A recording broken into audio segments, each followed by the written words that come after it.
आपल्याला त्या मार्गाचा अर्थ कळला नाही नाही ना भाऊ.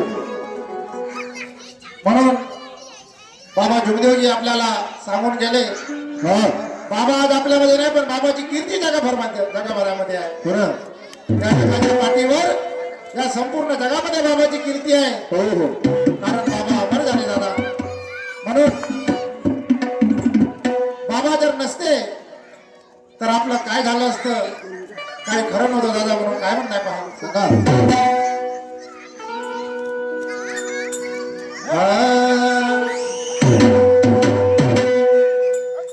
जगी बाबाची कीर्ती करुण जीवाची माती.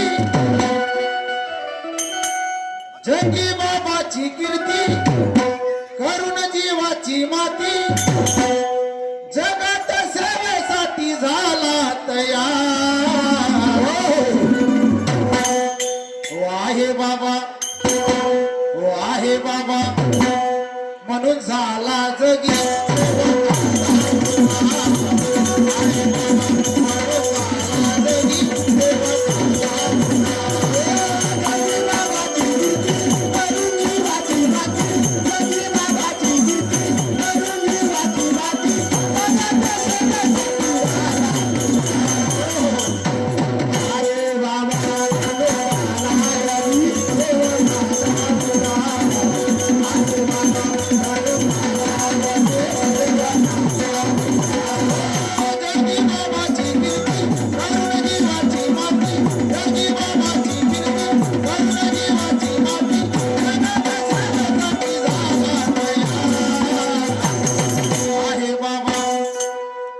बाबा म्हणून झाला जगी.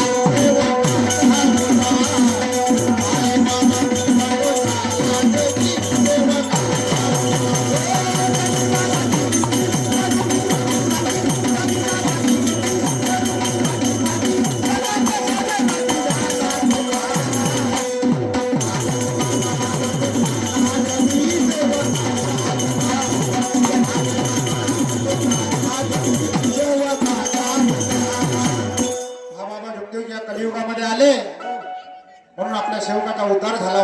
हो ना, काटेरी जीवन आपलं फुलासारखं बनलं. हो, बाबांनी एका परमेश्वराची प्राप्ती केली. सैतान निघाला बाबाला कुठे विचाराला. हो, की आपण आजपर्यंत भक्ती केली पण या बाईचा सैतान निघाला नाही. हो ना, आणि आपण नुसती बाबाला विनंती केली परमेश्वराला. हो, आणि या बाईचा सैतान निघाला. हो हो हो, म्हणून बाबा ज्ञानी होते, आत्मज्ञानी होते. हो ना, बाबाच्या लक्षात आलं की याच्याही समोर कोणती तरी शक्ती आहे. म्हणून बाबा हनुमानजीला आपले गुरु मानले दादा. परमेश्वर मानले का नाही ना. बाबा जुगदेवजीच्या सायाने बाबा हनुमानच्या सायाने बाबा जुगदेवजीने त्या शक्तीचा शोध घेतला. हो ना, तुम्ही शक्ती. बाबांनी 5 दिवस आपल्या निवासस्थानी हवन कार्य केले आणि 5व्या दिवशी बाबाचं ब्रह्मांड चढला. बाबा निराकारामध्ये गेले. बाबा पागलासारखे करू लागले. बाबा रडू लागले. हो ना, आणि बाबा विचारू लागले की मी कुठं आलो. हो ना, मी कुठं आलो. तेव्हा परमेश्वराने बाबाला सांगितलं की मानव, हो तू मुझे कहाँ ढूंढ रहा है, मैं तो 24 तास तुम्हारे साथ हूं. हो ना, तेव्हा बाबाच्या लक्षात आलं की म्हणजे आजपर्यंत आपण व्यर्थ गेलो. आजपर्यंत आपण जे काही केलं ते व्यर्थ केलं. कारण परमेश्वर तर आपल्या जवळ आहे. आणि पहा, बाबाच्या भावानी बाबाची दशा बाबाच्या भावांना पावली गेली नाही. तेव्हा बाबाच्या भावाने 3 महिने आपल्या घरी कार्य केलेलं भाऊ. आणि हवन कार्य करून बाबाला आपल्यासारखं बनवलं. कारण बाबाच्या भावाने परमेश्वराला विनंती केली की आमच्या भावाचा आमच्यासारखा प्रपंच आहे. एक मुलगा एक पत्नी आहे आणि त्यांचा सांभाळ कोण करणार. म्हणून बाबाच्या भावाने 3 महिने कार्य करून बाबाला आपल्यासारखं बनवलं दादा. आणि तेव्हापासून बाबांनी स्वतःचा कुटुंब सुरू केला आणि या जगाच्या पाठीवर या दुःखी कष्टी लोकांची सेवा केली. हो, म्हणून काय म्हणताय सांगा.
भगवंत शोधासाठी बाबाला धरले पाठी या कलियुगामध्ये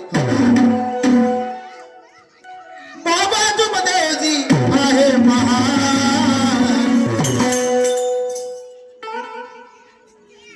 हे जुम्मना तुझी कीर्ती ही अपार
अशी होती दादा हो ना की परमेश्वर सुद्धा बाबाला सोडून जाऊ शकले नाही ना दादा हो ना कारण आपल्याला मार्गदर्शक साहेबांनी सांगितलं हो सत्य ही भगवान है हो और भगवान ही सत्य है हो कारण परमेश्वराने बाबाला म्हटलं होतं की मानव तू बैमान है तेव्हा बाबाने मोठा विचार केला की असं काय झालं पाहिजे या परमेश्वराला हा तेव्हा परमेश्वराने बाबाला सत्याचं वचन दिलं हो ना मर्यादा प्रेम निष्काम कार्याची बाबाला वचन दिलं आणि तेव्हा कुठेही भगवत कृपा बाबाजवळ जागृत शक्ती कायमची तयार झाली उभी राहिली बाबा आज आपल्यामध्ये नाही परंतु जोपर्यंत चंद्र सूर्य तारे आहे बाबांनी परमेश्वराला तशी मागणी केली होती मी असो किंवा असो असो कारण मानव हा एक दिवस जन्माला आला तो मरणार आहे हो ना परंतु ही जी भगवत कृपा आहे ही या दुःखी कष्टी लोकांची सेवा करत राहिली पाहिजे म्हणून काय म्हणणार सांगा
या कलियुगामध्ये बाबा जुगदेवजींनी सत्य युगाची रचना केली.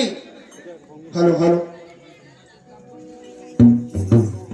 कारण या कलियुगामध्ये दादा हा जास्तीत जास्त या वैदा वाण्याची या ढोंगी साधूची दादा जास्तीत जास्त मनमानी वाढली होती. पण बाबा जुगदेवजी या कलियुगामध्ये जन्माला आले आणि पहा हा मार्ग सोन्यासारखा मार्ग आपल्याला मिळाला. हो ना. आणि आपली दादा बाबा जुगदेवजीने या मार्गाच्या द्वारे रक्षण केले हो. वाईट व्यसनामधून आपली मुक्ती झाली. आपला प्रपंच उंचावला. वाईट मार्गाने जाणारा पैसा हा आपल्याला जमा झाला हो. आणि आपली गृहस्थी उंचावली. या मार्गाचे शोक श्रीमंत झाले. आणि जो दुःखी गरीब आणि कष्टी असेल, दुःखी आणि गरीब असेल दादा, तर तो आपल्या कर्मानी. हो ना. कारण बाबाचे आणि मार्गदर्शकाचे शब्द आहे, या मार्गात येणाऱ्या प्रत्येक सेवक असो सेवकी नसो, कर्म चांगले केले पाहिजे. जास्त काम केल्याने भलाई मेहनत असो. आपल्याला मार्गदर्शनामध्ये सांगितलं, सेवा केल्याने, चार काम जास्त केल्याने माणूस हा मरत नाही ना भाऊ. मरत नसते, हो तर त्याचा मोबदला आपल्याला येणाऱ्या काळामध्ये मिळत असतो. हो ना. माझी आई 5वी मध्ये असतानाच मरण पावली हो. हो हो. या मार्गात आलो हा आणि 11 दिवसाच्या कार्यामध्ये माझी आई मरण पावली. माझ्या वडिलांच्या हातून काही चुका झाल्या असतील. हो ना. घराची साफसफाई झाली नव्हती आणि माझी आई मरण पावली. पण माझ्या वडिलांनी हा मार्ग सोडला नाही. नाही ना भाऊ. आणि म्हणून मी या ठिकाणी उभा आहो. हो आम्ही 3 भाऊ 2 बहिणी. पण पहा असा गरिबीची परिस्थिती होती. हो ना. आणि आमच्या कुटुंबाला जो त्रास होता तो भूताटकीचा होता दादा. हो हो. वैदा वाण्याचा होता. 17 एकर शेती असून घरी खाण्यापुरता अन्न होत नव्हता दादा. हो ना. अशी वाईट परिस्थिती होती. पण पहा मार्गामध्ये आम्ही तत्वशब्द नियमाने वागलो. हो हो. बाबांनी मला 6 लाखाचा ट्रॅक्टर फुकट मिळवून दिला हो. हो ना. 6 लाखाचा ट्रॅक्टर फुकट दिला. फुकट मिळवून दिला. कधी 100 रुपये फुकट आले नाही. एक ट्रॅक्टर घेतला तर एक 6.5 लाखाचा ट्रॅक्टर कुपनवर मला फ्री मिळाला. ही त्या परमेश्वराची 32 लोकांमध्ये माझा नंबर लागला. 32 लोकांमध्ये. ही महान कृपा कोणाची आहे? बाबाची. तर त्या परमेश्वराची आहे दादा. मला एकदा साप डसून झाला. 3-4दा विंचू डसून झाले. विंचवाला मी भेट नाही. कारण आपल्या जवळ ही मान शक्ती आहे. हो ना. भूक मारल्यावर विंचू क्षणामध्ये उतरून जातो. हो हो. आपला काम केल्याशिवाय आपण राहत नाही. अशी महान कृपा आहे. हो. 1100 व्होल्टेजच्या लाईनचा सुद्धा करंट लागला हो मला. माझ्या शेतामध्ये 1100 व्होल्टेजची लाईन गेली. पण सागाच्या झाडाचे रुमणे तोडायला गेलो आणि पहा दररोज जाणारा पण कशी भुलन पडली. रुमणे तोडता तोडता तो खांदा त्या तारावर पडला. पण भगवंतानं बुद्धी दिली. हा एका साईडचे जेव्हा रुमणे तोडले तेव्हा 2-3 रुमणे फलकले हो. हो ना. आपण कास्तकार हो ना. वरून रुमणे तोडलो तो फलकून गेले. मग दुसऱ्या साईडला गेलो. त्या साईडला तार होता. डीपी ते डीपी जे लाईन जोडते ते वाली 1100 व्होल्टेजची. तेव्हा मला बुद्धी दिली की खालून पहिला खाप मारली पाहिजे. खांद्याला खालून पहिला खाप मारली पाहिजे आणि नंतर वरून दणका मारला पाहिजे. हो. आणि पहा त्या पद्धतीने मी तो खांदा तोडला. जसाही खालून तोडला आणि वरून मारला तेव्हा खांदा काही क्षणामध्ये तारावर पडला. माझ्या हातून कुऱ्हाड पडली. माझे हात सुटले. हा पण तो खांदा एवढ्या क्षणामध्ये खाली पडला हो की करण क्षणामध्ये समाप्त झाला दादा. हो ना. मी एवढ्या जोरदार चिल्लावलो. माझ्या शेताच्या साईडला मजूर होता. हा. सर्व मजूर उभा होऊन पाहू लागला. ही महान कृपा परमेश्वराची आहे. आम्ही 3 भाऊ आहो. पण मी माझ्या भावाला चोरून माझे वडीलही मरण पावले 12वी मध्ये असताना. पण माझ्या 3 भावाला मी चोरून कधी व्यवहार केला नाही. नाही ना. कारभारी मीच होतो. मार्गदर्शकाने तुम्हाला सांगितलं मार्गदर्शनामध्ये कर्म चांगले करा. हो हो. फळ मिळाल्याशिवाय राहणार नाही. नाही. आणि मिळतो उशिरा मिळतो पण मिळाल्याशिवाय राहणार नाही.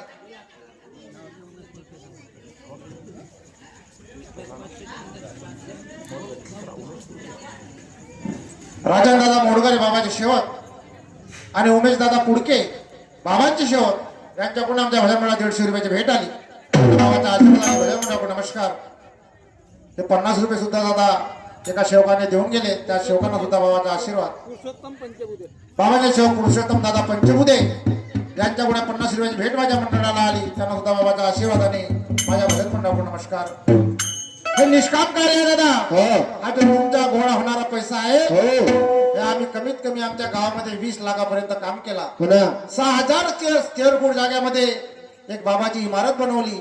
मानव मंदिर भोवताल कंपाऊंड बनवला. मानव मंदिर तयार केला. हो आम्ही तर मरून जाऊ पण शेवकाला काय राहील? एक भेट राहील दादा. गावाला एक सुंदर अशी इमारत राहील. पुन्हा रोड टच आहे. हा पूर्ण पैसा भगवत करायला दान देतो आम्ही. इथला आम्ही रुपया सुद्धा खर्च करत नाही. 2-3 शाहीर आमच्यामध्ये झाले पण पैशासाठी पडून गेले. म्हणा भाऊ महान कृपा आहे. तुम्ही चांगले कर्म करा. भगवंत दिल्याशिवाय राहणार नाही. तापेश्वर भाऊने आपल्याला सांगितलं आई वडिलांची सेवा केली पाहिजे. पुन्हा परंतु काही आई वडिलांनी सुद्धा दादा आपल्या मुलाला समजून घेतलं पाहिजे. हो हो समजून घेण्याची तयारी ठेवणं खूप गरजेचं आहे. नाहीतर आपण त्या मुलाला आणि सुनेलाच टीका देऊ. पण आई वडिलांचं समजून घ्यायला पाहिजे कारण आपणही तेच केलं. हा एकमेकापासून शिक्षण घेणारा जग आहे, युग आहे. वा आपण जसे वागू तसे आपले मुलं सुद्धा सामोर आपल्यासोबत वागणार आहे हे निश्चित आहे. यातून आपण चुकणार नाही नाही. काय म्हणणार पा सांगा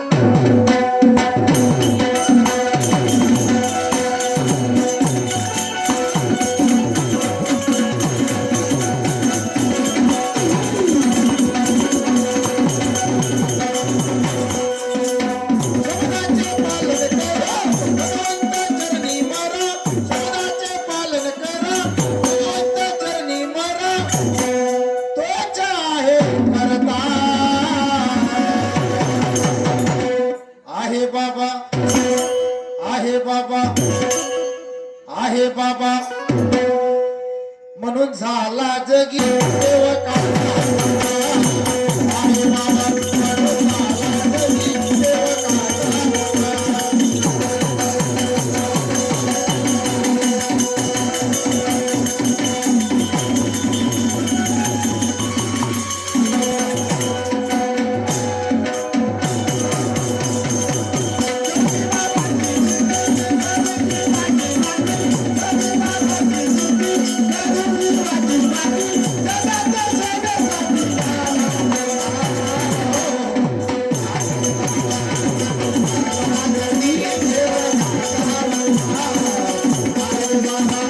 म्हणून झाला जगी सेवका.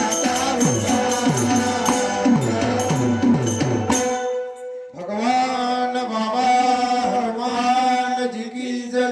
महान त्यागी बाबा जुनदेव जी की जय. परमात्मा एक. नमस्कार.